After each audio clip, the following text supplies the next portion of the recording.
Hey filmmakers, Chung Dha here. In this video I want to talk about if you should buy the Blackmagic Cinema Pocket or not.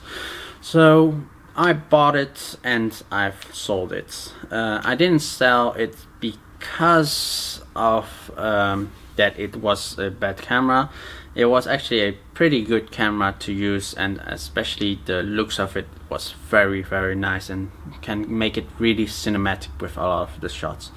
The only big issue I had was that my MacBook Pro was too old. So I sold it to actually buy a brand new Retina display MacBook Pro that can actually handle 4K and all the upcoming editing stuff, because the old one I had was from 2008 and it could handle the editing of it, but the rendering times were just too crazy. It was like for a 3-minute video I had to wait like 2 to 3 hours, especially with all the grading with the Blackmagic Cinema Pocket. It was just too much. So the main thing also is what kind of videographer should buy this. So if you are a videographer that you shoot mainly commercials, feature films, short films, a lot of high-end video, mostly the settings of the camera you have to use time for it. So if the lighting changed quite a lot, it's also a lot of buttons you have to press to change the exposure and everything, because everything does not have like a quick button, which I kinda find it's just yeah, too bad they don't have a quick ISO button. But it would be nicer if the quick ISO, quick shutter speeds, all those things, instead of going into the menu, into the camera menu, then go to the shutter speeds and then change the shutter. It just wastes too much time to actually edit or just to get the right exposure. The other things, it has a lot of things fixed. It has also a lot of nice features that you don't have on a lot of cameras. Especially the RAW is the most important thing, because yeah, if you do a lot of grading, a lot of you want to get the image to how you want to look, make it look. And also if you have like, if you're filming in sunny daylight with a blown out sky, you can retrieve the sky back. So it's a very nice camera to shoot in daylight and also to get the image that you want. But if you are an event videographer, changing the settings is slow. That is being problem. The flat picture style directly out, there is like a video picture style that you can choose, but it still doesn't really look that great to use it. So you still need to grade it. However, grading it is not really that much of an issue, as nowadays you have LUTs which you can directly just throw a color grade onto the video that is like a certain color grade, like a 709, Rec 709, or all kinds of other picture styles that are out there online that you can download for free, and just in Premiere use Lumetri, Red Giant LUT body to add onto the image. But yeah, it's also will add up the rendering time. So if you want to have a faster output, it's maybe better to get another camera that have way better stuff on it, like better ISO and better stuff to film events with. But yeah, if you do a lot of grading for commercials and stuff, the Blackmagic Cinema Pocket is a perfect camera for that. There are of course several issues, but they are all fixable, like the issue of not having a strong preamp. You can attach an external recorder and just or the Rode VideoMic Pro and use the plus 20 dB settings and still get like pretty proper sound with it. We have also the battery problem, which is not that huge, as you can buy this for it. It is a cradle or plate for the Sony MPF, and then a cable into the camera. and then that will recharge the internal battery. But you can also just directly use this. This version actually changed the 7.2 volts or 7.4 volts to a 12 volts, and yeah, does the proper job. Only I gotten this after I sold the Blackmagic Cinema Pocket, so I haven't used it on it at all. The other thing is, yeah, the HDMI has a tendency to break quite easily because it's like a mini HDMI and it's not that great. So if you want to use an external monitor, I suggest also to get a cage to protect the HDMI ports. But really the battery is not really that extreme of an issue, especially if you lower the screen brightness to 50% or 75%, and it will last you like an hour with the official battery.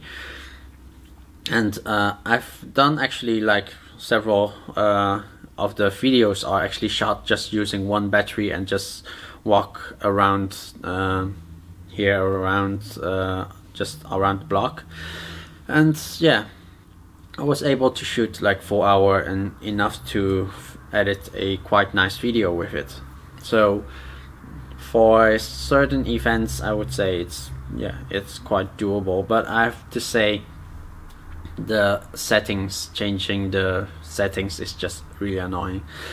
And the coolest thing right now is Photodiox released a adapter, so you can use like this big hunk of lens on that small camera.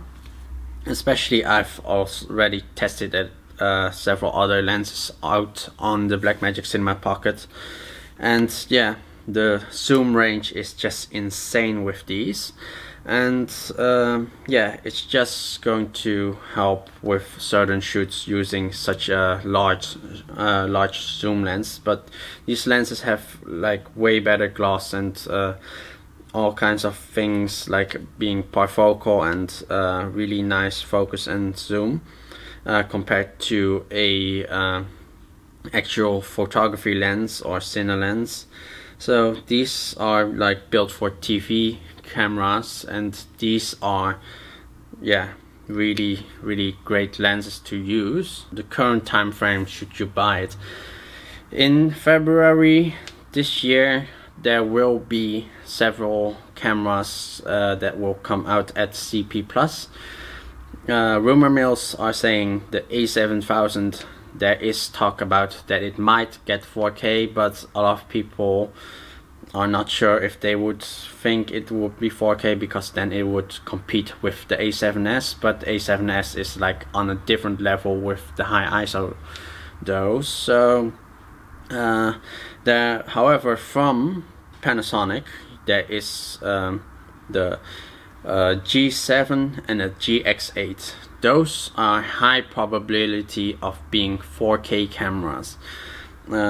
Not sure if they will also add the Cine D, like the Cine Gamma D, like able to get like proper flat images, which I do hope, but I highly doubt they would add those things and only leave it for the GH versions. But able to have like an affordable 4K camera actually has, like, you can do a lot of things with it. And also being Panasonic, there will be a lot of like really proper film things on it. And yeah, I have to say, knowing those, like, you can, like, for events I would wait for those cameras, but if you are really for grading and a lot of commercial shoots, you might better stick with the Blackmagic Cinema Pocket. I have to say, if you have more money, like, you probably, I would say it's a little bit better to have the GH4 for commercial shoots. especially if you can set the lighting and all those things, because able to shoot 4K and also have the Cinema D or Cine D stuff, you can get also proper grading with those. So it is quite a difference, but you're only paying like 400 more than the Blackmagic Cinema Pocket, but you do get a lot of things better. However, for the price of $500 US, the Blackmagic Cinema Pocket is a better camera than, of course, like my Panasonic G6 or anything around the same price, like the Sony A6000.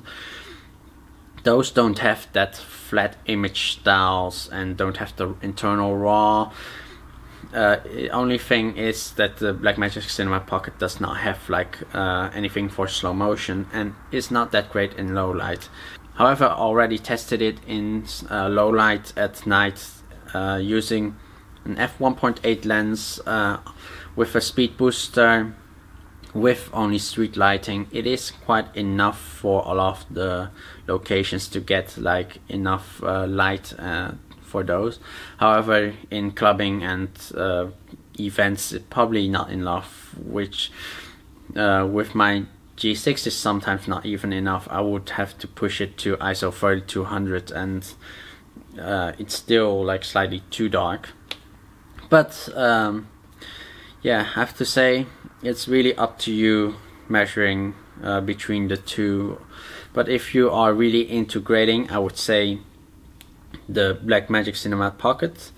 And yeah, if you are actually contemplating between the bigger brother, the Blackmagic Cinema camera, the BCC or the BMCC, the 2.5K, I would say go for the Pocket more, because 2.5K, even though it has more pixels, but if you are shooting ProRes, they're both about the same quality with ProRes, and they're both full HD with ProRes.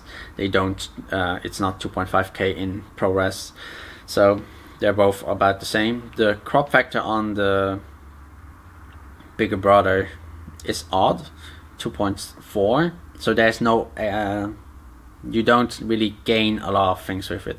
The 2.88 crop factor, the gain of it is you can also get 16mm old cinema lenses for it, and also like the B4 lenses and all kinds of stuff for it. While the bigger brother is also bigger, bulkier, and not really that great, because you have to add a lot of things and just it becomes bigger and bigger and bigger. While the Blackmagic Cinema Pocket is small, and the money you save from not buying the bigger version, the bigger brother, the money that you save, you actually can buy everything for it to fix all the problems and get it running with a lot of lenses and all kinds of battery solutions and cages and stuff. Well, the bigger brother, you spend $2,000, but you still have to buy all the extra stuff, so you end up with like close to 3,000. Or you like the smaller, you end up maybe you can get it already running for 1,500 instead of the bigger brother, with you can get it running for more than 2,000. So yeah, that was mainly me talking about it. I find it a great camera that to have, but I hope they come out with a Blackmagic Cinema Pocket 2 with better high ISO and better buttons and all kinds of stuff, because I do see a lot that there is a market for RAW, and especially RAW is just really insane. For me, I don't see 4K. It is coming right now with Panasonic, but that is not or there is no real use for outputting on 4K yet, unless you're filming for inside the cinema with 4K projectors. But I would say if you don't need 4K yet, the Blackmagic Cinema Pocket is still a nice video camera for a lot of commercial shoots, feature films and short films. So that was mainly my opinion about it. So if you have your own opinion, please comment below and talk. Let's comment and talk about it.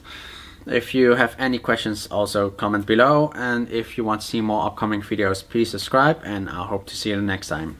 Bye bye.